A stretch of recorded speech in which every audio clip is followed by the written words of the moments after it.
You for a long time, cause constantly you've been on my mind. I was thinking about a shortcut I could take, but it seems like I made a mistake. But I was wrong. It took too long. I got caught in the rush hour. Fella started to shower you with love and affection.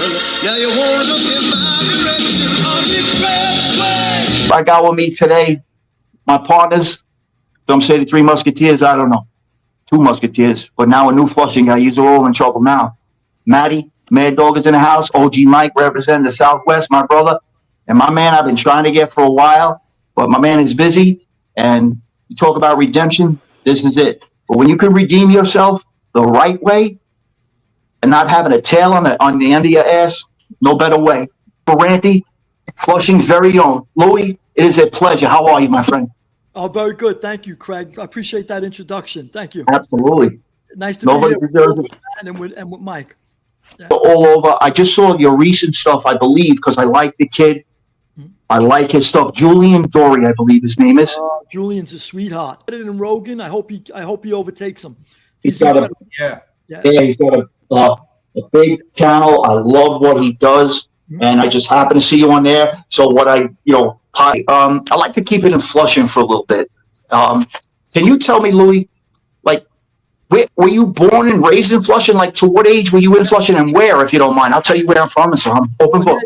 Born and raised. So Main Street and Reeves Avenue is where, Main Street and Reeves, right, a block away from the Jewish cemetery and John Bound High School, is where there was I even remember the name, the O'Haras. They had a house on the corner, and I was born and lived in that basement. They had like a half a basement. There was a garage, and then the back half of it was a garage. You go down the driveway and you pull into the garage, or there's a walkway and you could go to the back, and it's like a little 400 square feet apartment.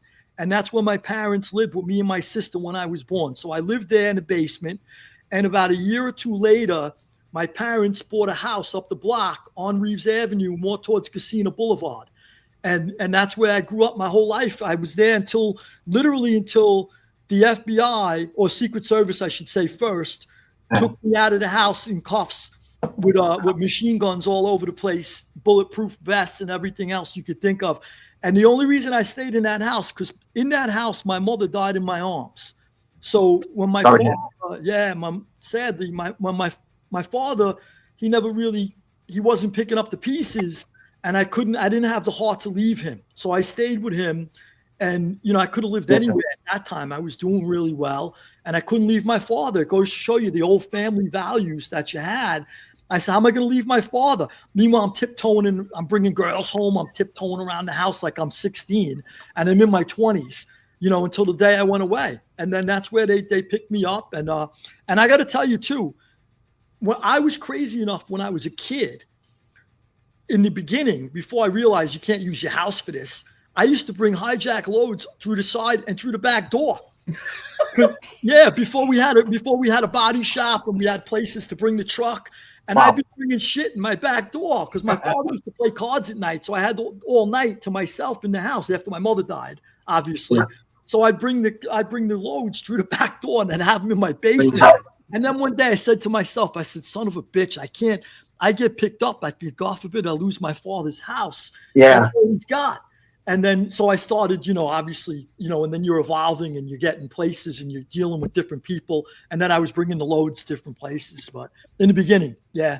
Crazy. Louis, you know what's crazy? I didn't expect, because I kind of looked like I like to do, you just know, like, I don't want to jump, but like, as I was growing up, I started to understand, like, Harlem guys stood out to me when I met them, even though I'm a young kid. You know what I mean? Like, you just knew there was a certain something. So Flushing guys to be, this all is where we're from. But I didn't expect you to be so close to me.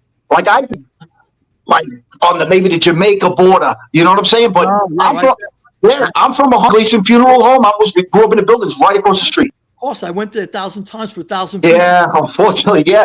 It's just roaming the streets on Northern, and all the guys from the Hill. Sometimes there would be a mix there. I know you are right there. You know what I mean? Your Hill guys. Didn't you have these? There was a few wacky half Filipino American. Yeah, you had the Santos brothers. Yeah, that was it. I remember them. They were from that. Yeah, they were from Crochron Avenue. They were up on Crochron, just before you would get to like Crochron and Francis Lewis Boulevard. As you come off Northern, it's like a fork, if you remember. Yeah. And and surrounded. Craig, I was more so like Maspeth, Middle Village, and then Gotcha. Yeah. Beach. Gotcha. Those were my grounds. Those were like when the FBI subpoenaed me, I saw them from my top window, and I called my friend. I said, pick me up in the yards. He knew exactly what that meant. So I went out the back door. I jumped a few backyard fences.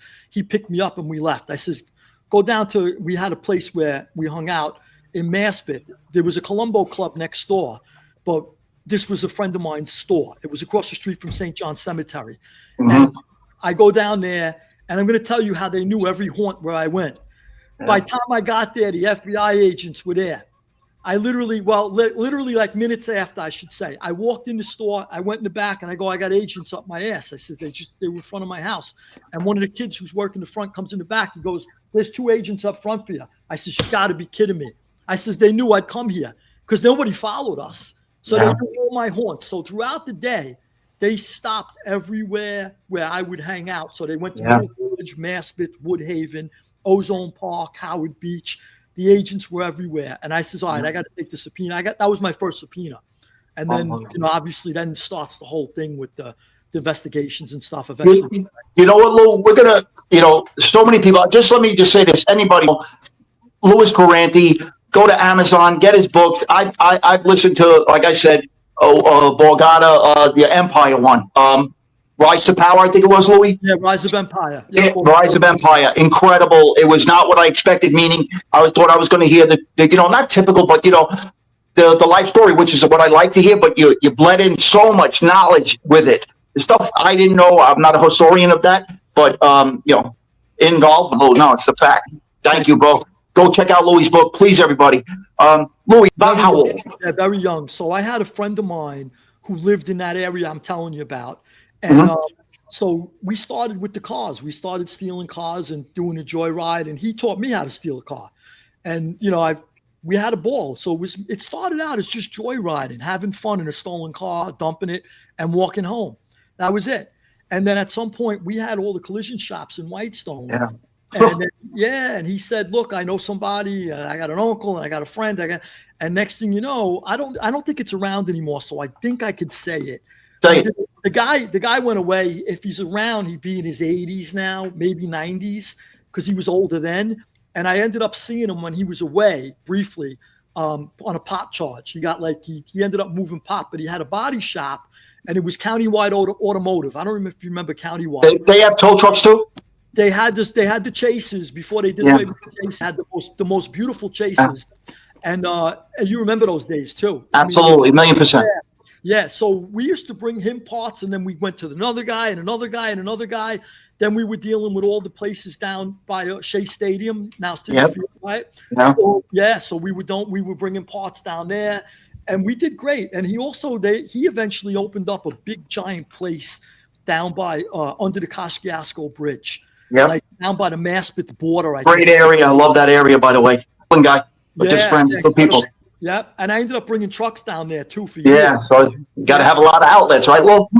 Yeah. So that's sort of like what I did in Flushing, and then once I started hijacking, that's when I started meeting more and more people, and I ended up moving out of the neighborhood a little. But obviously, I never left there. I was always from my neighborhood. I mean, just like I spent my days, though, I'm driving around to so many different places. I'm in and out of Brooklyn, like you said, Staten Island here and there, Long Island, and wherever a tip would take me. We even used to go absolutely out to California. I know. I read that. That's crazy. Yeah. I mean, we were going to hit an army car the next day. I read that. Yeah, and they grabbed us, but that's a perfect example of how far I didn't care. The other side of the country, it didn't matter. If you gave me a good tip. Yeah. All right, Louis, that's awesome, man. Thank you so much. I wanted to just hit that briefly. I just want to let the audience know I'm a pretty well-read guy, deep into history, certain parts of history, military history. And, for a guy like Lou to be in prison, pretty much taught himself to read, write at a higher level, reading up to 18 hours a day, reading all the classics. I mean, I've read a lot of the classics too, but to talk about serious historians, Arnold Toynbee, that's like a historian's historian. William Shirer, Manchester, all the greats, and managed to absorb that and then write on that level. He's really he's an amazing best-selling author, and I'm only through the first book of the trilogy. It's for serious students of history. It's just chock full of information, but it all ties together so beautifully. So that's the first thing I wanted to talk about that really strikes me at Lou. And the second thing I wanted to ask you, Lou, we're all raised a certain way. What do you think it was that kept you strong and from not cooperating at all once you got nailed? I'm sure it was the way you were raised, but give us a little background on that. Yeah, it's a good question. So my mother's family, my father's family was legit. My mother's family was crooked. And I remember when I was a kid. I mean, I was visiting. Unapologetic opinion, Louis, no filter. I love it, baby. Yeah. The first time I went into Sing Sing, I literally, my feet didn't touch the floor. Like that's how small I was sitting in the visiting room in Sing Sing. I was a little kid. I used to go up there to visit my uncle. And I remembered my uncle was on a hijacking. And I remember my grandfather telling us he's got to go away for a few years, and he refused to talk. And they were talking about the ins and outs of the case. I can remember this. I'm talking about a little kid. You're talking about the mid-70s when he went to Sing. I'm 5 or 6 years old, and I could remember this. They said when they caught him in a truck with the guy tied up in the back, and they said to him, who you're working with, and he goes, look, somebody gave me $500 to drive the truck from A to B. I didn't even know there's a guy in the back, and that's it. And that's all he ever said. And they said, look, if you don't talk, you're going to take all the heat for it. And he says, whatever. So my uncle went away for hijacking when I was a kid, and I remembered that story. And then I remember, even though my father was legit, my father, one day I was in school, and there was a kid. Somebody threw a lead pencil and it hit him in the eye. And the teacher I could remember the kid. It was my friend Pete. And the teacher thought it was me. And she goes, you're going to do detention for 30 days, she said. Thank God he didn't lose an eye or nothing. But she goes, 30 days detention. So I said, I didn't do it. She goes, then who did? And I didn't say anything. So when I went home, my father says, what do you got detention for? And I says, well, the kid got hit in the eye with a pencil, and the teacher thinks it was me. And he says, did you tell her? I says, no, I wouldn't do that to my friend. And he says, good. And he goes, you tell your teacher it wasn't you. And if she wants to know who it is, you tell her to go scratch. He says, that's her business to figure it out, not yours. And that's my father, who's a legitimate guy. And coming from him. Coming from my father. So, and then the next part of it is, so that's like a little bit of my upbringing. But the next part of it is, nobody ever forced me to do anything I'm doing. So to tell other people they should pay for what I'm suffer for now is, to me, the most cowardly thing you could do. You make a decision to do these things. Nobody's twisting my arm. I didn't get in the car with Craig, Mike, and Matt, and you guys pulled a bank job while I sat in the back picking my nose, and I didn't know you guys were going to do that. You didn't know it was going down, right? Yeah, then I'd have every right to say, Mink, you guys, what are you doing to me? Yeah, absolutely. Yeah, you're right. Right, but it's different if the three of you say, Louis, we're pulling up, get behind the wheel and keep chicky, we're going in. Hey, look, I made the decision. If I'm the only one that gets caught, tough shit. So, that's like, so I was like a true believer in, I made my own decisions. This is how if it's time to pay the piper, I didn't know that day would come. I hoped it wouldn't, because I thought I was too smart. But now that it came, you got to figure, hey, deep down, you knew it could come. And now it's here. I can't go on the stand and point at friends. I can't get locked in a room and talk about them. I can't be a dry snitch. I can't be a wet snitch. It's not in me. It's not happening. And that's like, to me, I face life. Because a lot of people might watch. I know. A lot of people might go, "Oh, yeah, it'd be different if you're facing life." I was facing life, and it's like how was I facing life? Just really quick in a nutshell. Louis, can I say something? I got to say this, man, because you really hit home on that. I just want to drive it home for a second. Matty, on your door, you don't have nothing to worry about. It's when the suit and ties knock on your door, or unmarked knock on your door, and there's a situation. And I would find out later yours, big thing. But what I'm saying is this: the cuffs go on, your mindset, for guys that say, I know we discussed many times, it wasn't every day, but you discussed it. Hey, when we go away, if we're together, we're going to be fucking fine. Don't worry about that. That attitude. So guys that act like they didn't understand at some point, they're going to get locked up. Right. I just don't buy it from these guys. And, not everybody knows what they're facing. They might make you sit for a while with cuffs on, trying to get shit out of you before they actually tell you what they got. Right. Well, be what you hear.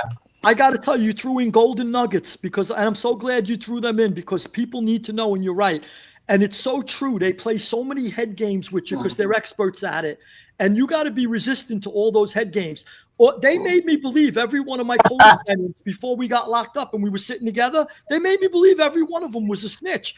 And let me tell you, that's a dangerous game because if I would have caught a delusion and killed one of them, absolutely, they caused the murder. You could say, yeah, I pulled the trigger, but you're accessory to the crime by making me think he's a snitch. Like when you keep pushing and pushing and pushing. I remember one of my friends was close with Carmine Agnello, the Bull. John's son-in-law. Yeah, Carmine. Yeah, Carmine Bull. So I remember they made me think the kid was a snitch. I went to Carmine Bull. Carmine goes, Lou, there's no way. He goes, my brother's really tight. His brother Mikey was tight with him. He goes, my brother's really tight with the guy you're talking about. I go, I was my whole life too, but this is what the feds are throwing out there. Because the feds were subpoenaing people and throwing shit out there, and then it would come back to me, the information. So he goes, there's no way. There's no way. And then I finally said to myself, you know what? I know him. He ain't gonna rat. There's no way. It's true. It's the feds bullshitting me. And once I figured that out, I was hip to it. And then every time they threw something out where they wanted me to think somebody was snitching, I knew right away, 9 out of 10, this is bullshit. This is bullshit. They even kept one of my co-defendants away from us when they pinched us and they rounded us up. We're all in the bullpen together and we're going, where's so-and-so? He ain't here. And it looked like on the indictment that he could be talking. And sure enough, once we get to MDC, we waited around a little while. He showed up. And we still were like, should we talk to him? Is it all right to talk to him? Crazy. Once we started talking to him and figured it out, we said, son of a bitch, they were fucking bullshitting us and they played some game. They played the long game. That's what they do. They got nothing but time and money, right, Louis? Yeah, only somebody who knows it could bring that up. Every interview I've done, I've never heard that before. I'm so glad you brought it up because it's so important to talk about. It's talking with you, it brings back the juices. But it's true, we talk about it, Scott. You got that go. That's. I wanted to hit on that and talk about how close you were with Pete Gotti. Yeah, so I was close with the kid. Pete's son. And then I got close with the father through the kid. And then obviously I was then close with Richie.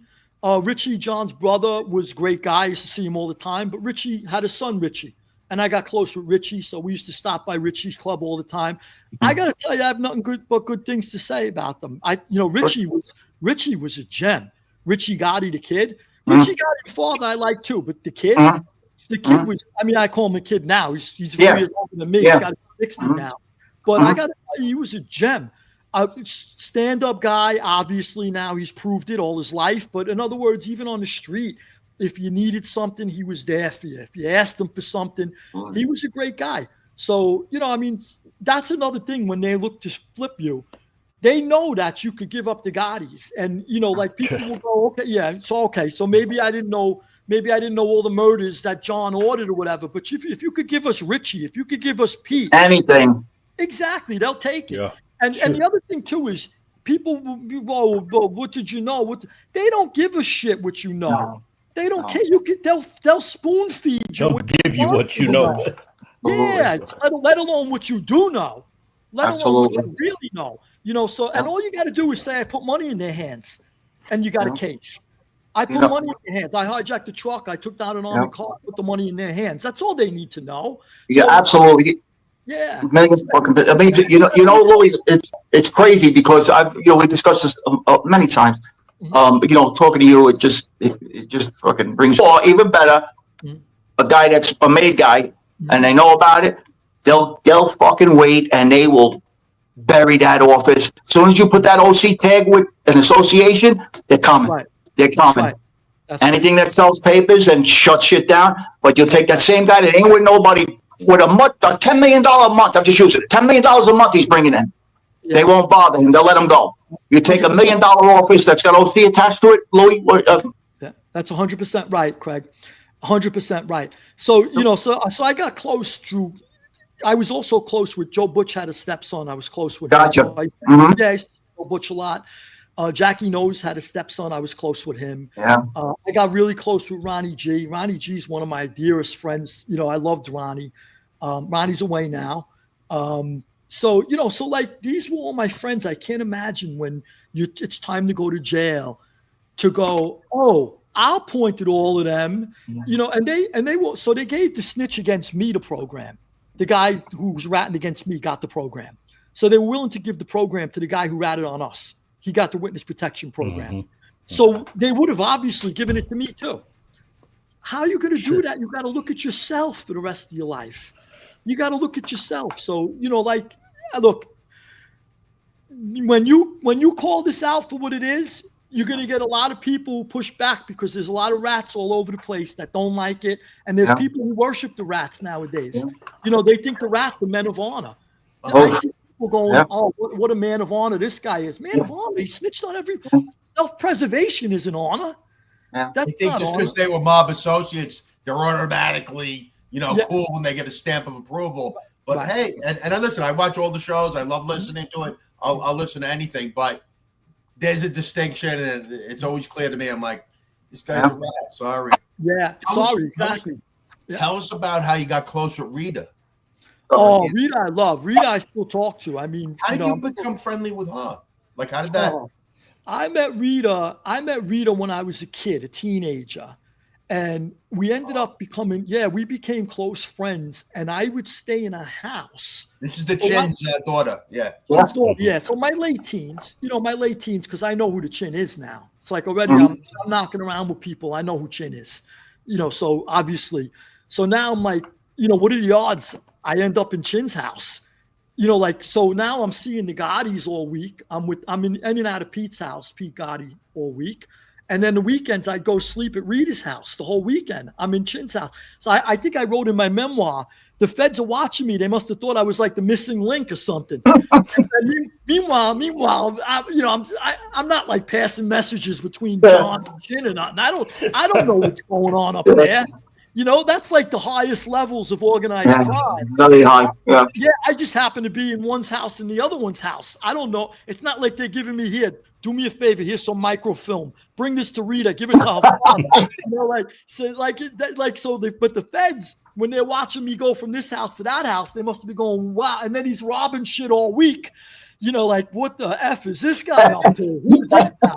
Yeah, so when they came after me with everything, they indicted me 3 times. I felt like, that it was and a superseding indictment, so it's like 4 times.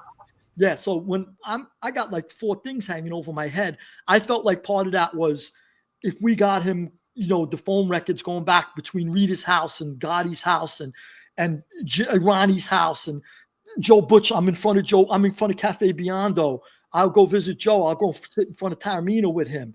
There must be surveillance photos still that absolutely one day because I'd be sitting with Joe Butch in Little Italy with his stepson, and literally they'd have the cameras right across the street in one of the apartments above the club. So he had the club across the street, Joe.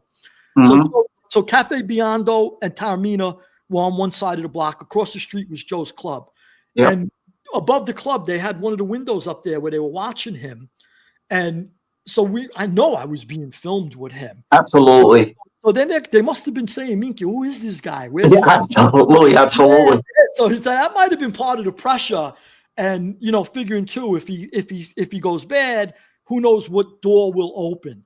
Absolutely. Who knows? Yeah. So I stayed close with Rita. When I went away, I got very close not only with Rita but her mother. So Chin's real wife. So Chin Olympia, right? Yeah, well, they were both Olympia. So yeah.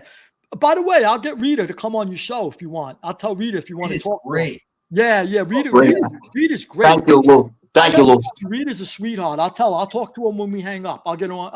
I'll tell her you guys want to. Thank you, Lloyd. Thank you. Rita's a sweetheart. So Rita, I got close with. So Chin had two wives, Olympia and Olympia, right? And what are the odds, right? So you can't make that up. Yeah, you can't make it up. So, but the first one are the Gigantes. That's Rita. Rita's a Gigante. So the Olympia Gigante was the mother. And so the mother got close to me too. The mother loved me. I got to tell you, I love the mother. So I would go there to sleep for the weekend. And I mean, it was great. And then I would take them in the car Sunday morning. I'll tell you a great story. So Sunday morning, so John's crew was like I drove I had a Lincoln, I had a Mercedes, I had a convertible Corvette. I never had a job, but I'm driving all these cars. You couldn't do that with the West Side, with Chin's crew. You couldn't if Chin saw you in those cars and says, "Well, you don't have a job," you would have went in the trunk. So, but absolutely, yeah, but it was okay because John Gotti was he sets a precedent, right? So he's flashy, so we could be. But so I would leave Rita's house. This is true story on Sundays. And Sunday morning, I would wake up. I'd stay there for the weekend. Sunday morning, I would wake up and I would take Olympia and Rita to the Fort Lee side of the Washington Bridge. And then a little old man would pull up in an old shit box. And I would say hello to him, shake his hand, and do the handoff. And Rita and the mother, Rita and Olympia, would shoot down to the west side, the West Village, to go see Chin in the grandmother's house. So, and by the way, Rita had asked me, I think she asked me a couple of times, and I said, I ain't going to go. I'm not going to go. Yeah. So, because I know where I am all week. She knows too, but I don't think how you don't want to do that. Yeah. So, because Chin ain't going to, the Gottis might be laughing about it when I finally told them, by the way, I stay at Rita's house every, like I think the first time I told Peter, he says, is he nuts? And I said, yeah, he's a crackpot, complete. But Chin wouldn't have liked it. So whatever, I drop him off. This old man gives me a handshake, and then he takes them in the car and he takes them to the city, and I shoot over the bridge, and I shoot home back to Flushing. So years later, I never knew who the guy was. I thought like he was just some guy that runs errands for Chin. I figured, Chin gives him $100 bill and he picks up his wife and kid on Sunday, and the guy brings them in because he didn't look like anybody. And I'm going to tell you, this is the difference between that crew, that family. Years later, I'm in MDC. I'm with Little Vic Arena, who I'm still with, by the way. Vic's a dear friend of mine to this day. Unfortunately, I can't get Vic on your show. Vic don't talk. Yeah, no. Yeah. But I talked to Vic this morning. Vic said, I got to tell you, Vic, just let me tip my hat to him because I know what I could say because he doesn't. Absolutely, 1,000,000%. Yeah, Vic. When we go Louis, remind me, when we go off acts, I'd spend a minute with you about something. You got it. Okay. So little Vic turned his life around. Tough. Like as tough as they come, first of all. Tough. Like the whole family was tough, but little Vic was, little Vic, the father, who I love, he's still away. But little Vic, the kid, was able to come home. I think he did a dime. Yeah. And so he beat the murder Rico. Yeah. They hit him with everything. I know. Yeah, they hit him with everything. So he beat the murder. He went after Billy Catolo. Billy went first. Yeah. And won. And then little Vic went second and won. And then they shut down the Scarpa material. They said no more, can't come in. So, but they hit little Vic with another murder. And I was with him when I thought the best thing for him to do was to cop. And he took because he had a few years in already. He took the plea. So he did like a dime, but he came home too. And look, and nobody could say nothing about him. Man's man. Yeah. Just walked away from it. They banned him from New York. The federal government, that's part of the plea. They said, look, you cannot live not only in New York, but you can't even live in certain places in Florida. Jersey. You can't live in Jersey. Yeah. So he took the plea and he came home. And I got to tell you, a lot of guys I was away with said they were going to go straight and didn't. He did. They're back or a couple got clipped. Yeah. But Vic did. Vic stayed. So getting back to the other guy. So I'm living with Joe Watts and Little Vic Arena, and they go, Chin's guy, Bruce died, Bruce Palmieri, and they passed around. There might have been a picture of him in the paper. I think. However it was, I think I saw him, and I said, "Who's this guy?" And they said, well, "Bruce, I'm going back. I'm going back to 1995. So that's 30 years."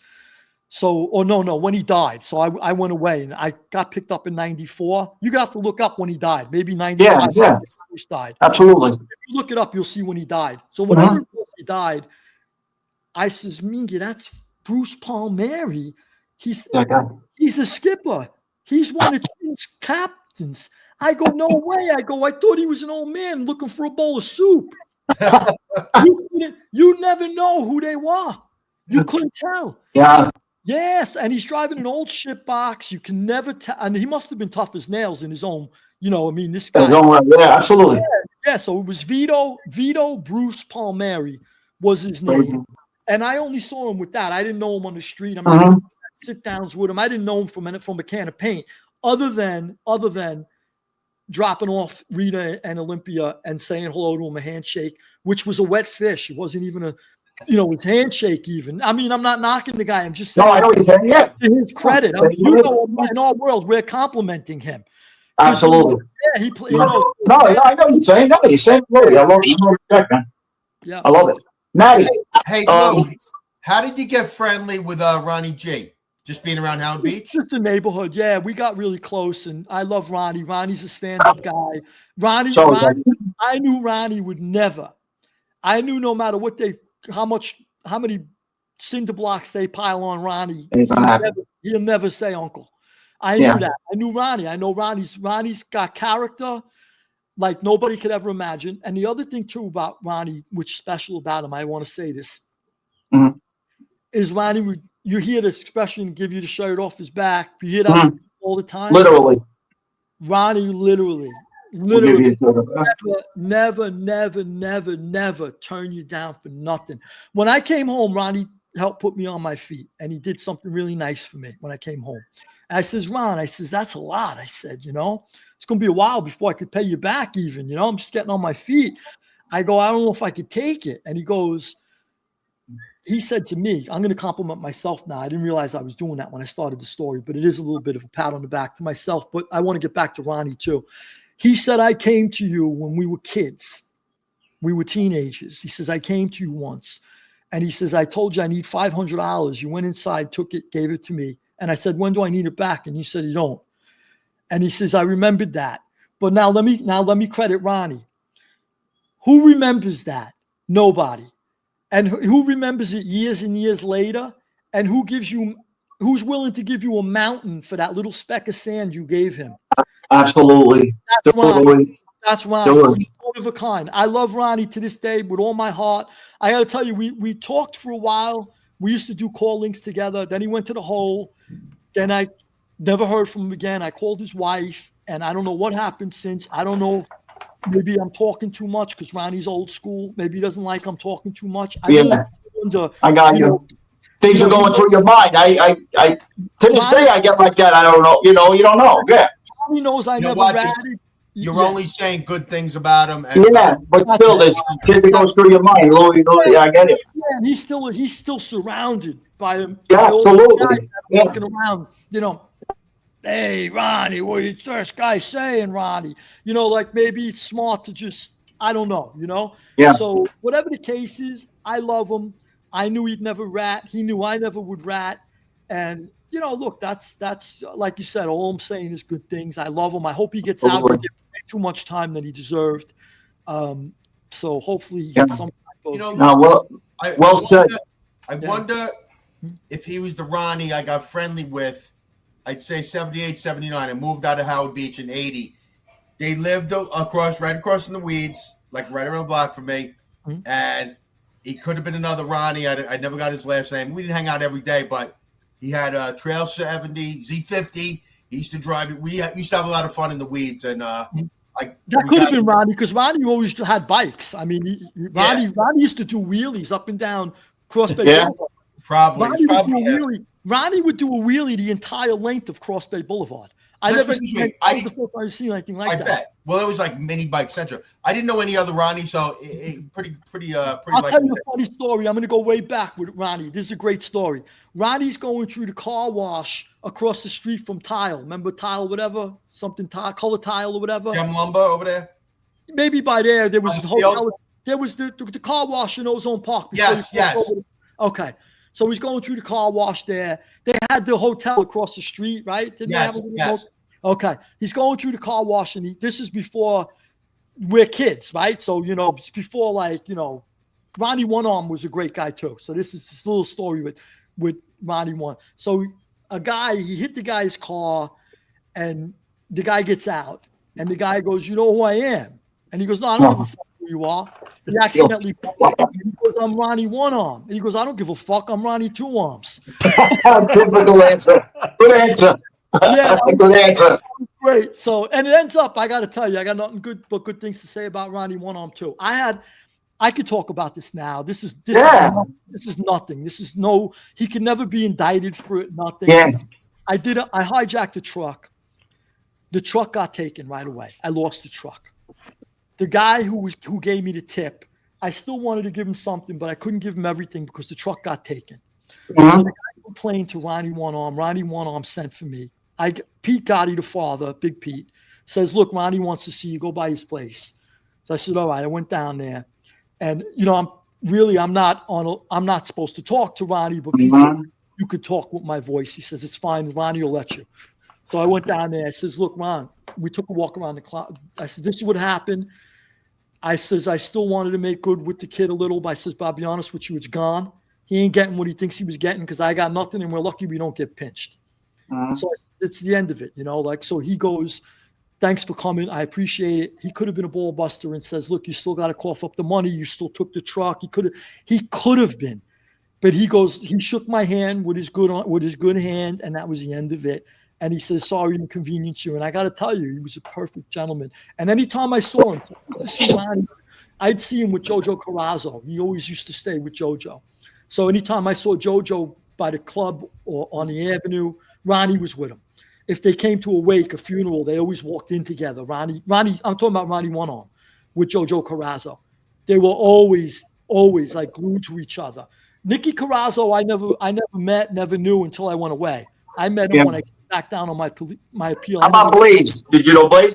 I didn't know Blaze, and I didn't know. Well, I knew was JoJo. Mhm. I saw Blaze here and there. I never really knew him. No. Yeah, nomination. Yeah. And Nicky was Canarsie. So I mean, Yeah. Fucking kid. It's amazing that you got so hooked up out there, but where the money takes you, it is what it is. Yeah. Who knows? I'll tell you who was a really good guy too, a nice guy. I got along with him. I met him in jail too. Was Lenny DeMaria was Nicky's guy. Yeah, Lenny was a class act. Louis, I got to say something. Mikey, I don't know. It's funny you say that, Louis. I heard just in a conversation with somebody came home a few years ago, a while back, but that name came about me. Told me how funny he was, because Rich and God, stayed around there for a while. I know what you're talking about. You know what I mean? So it's different, and it's all public, whatever. But so it's crazy, like all the fucking mob, YouTube know-it-alls. Hey, Louis, listen, guys, fucking, you've never cracked an egg in your life. Forget about hard boiled or sunny side up. Yeah, whatever. You know what I mean, Mo? OG. But let me say, first of all, man, Ronnie One Arm out free, walking around. Good for you, man. Great stuff. Good to hear. Yeah, it was. I put him on. Actually, Vicarina told me, so that was like, nice. I was nice to hear. I just want to make clear, just whoever's listening, like you said, you got a lot of people make comments before Mike. You jump in. Everything we're saying about everybody is just like Matt said earlier, complimentary. We're not talking about crimes. We're not giving up crimes. We're not giving up people. So if a rat is watching your thing, say, "Oh, these guys are rats too." Bring it on. No, we're not rats. We're complimenting people. That's a lot different from putting people in jail and switching places with them. Yeah, a little bit. Absolutely. 100%, man. Amen, Lou. Well said, my brother. 100%. Well, man, let me tell you, man, first off, I've been in boxing since a kid, so I'm just like a meathead mentality. We got Sweeney over there. He's an intellectual man coming up with that stuff. We got Craig up there with all the historian stuff and everything. I'm smart. First thing I'm gonna get, man. And Mike, let me ask you really quick. Did you know Tommy Gallagher? Tommy, I know Tommy. Name. Yeah, I know who that is. Yeah, Tommy was big with the fights. I mean, he did Sugar Ray Leonard, Donnie Lalonde. Yes, he did all. yes. He did, I think maybe even Camacho too. That was Ronnie's father-in-law. Yeah, that was Ronnie's father-in-law. Yeah, when we shut it, Louis, like I said, when we shut this down, we could talk a little bit. Great stuff. Great stuff. Yeah, he was a great guy. That's why when you mentioned the boxing, I just figured. Right. Yeah, one of my guys was. I just talked with a guy about this yesterday, man. One of my guys was one of Camacho's main sparring partners, man. He used to fly to Puerto Rico and spend a month with him before a fight or whatever, you know. Camacho was a wild man. Rest in peace to him. But what I was going to say is, man, I was looking at some pictures, man. You did some serious weightlifting, man. Oh, yeah. Believe it or not, in the joint, that was just getting ripped. So, like, beneath all these little layers of fat I got right now, that's still in there somewhere. Hey, oh man, that's the same, man. I got more than layers of fat. But no, show them them guns, OG. Did you do all that inside, or were you already lifting before? No, I mean, I worked out when I was a kid, and then when I was involved, I wasn't really working out anymore, but it was still under there. And then when I went to when I went away, I said, besides reading, I need a break from reading. So I would do pull-ups, push-ups. And then if they had a weight pile, I would go, like Lewisburg had a nice weight pile. I go out to the weight pile in Lewisburg.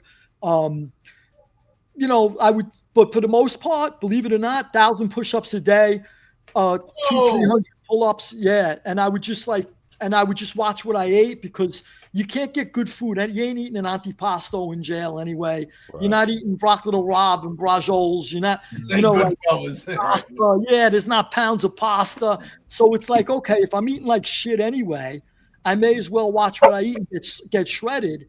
And so that's kind of like why I probably looked a lot bigger than I was, because I was ripped. Yeah, I was ripped. Well, that's the whole illusion of bodybuilding, man. So.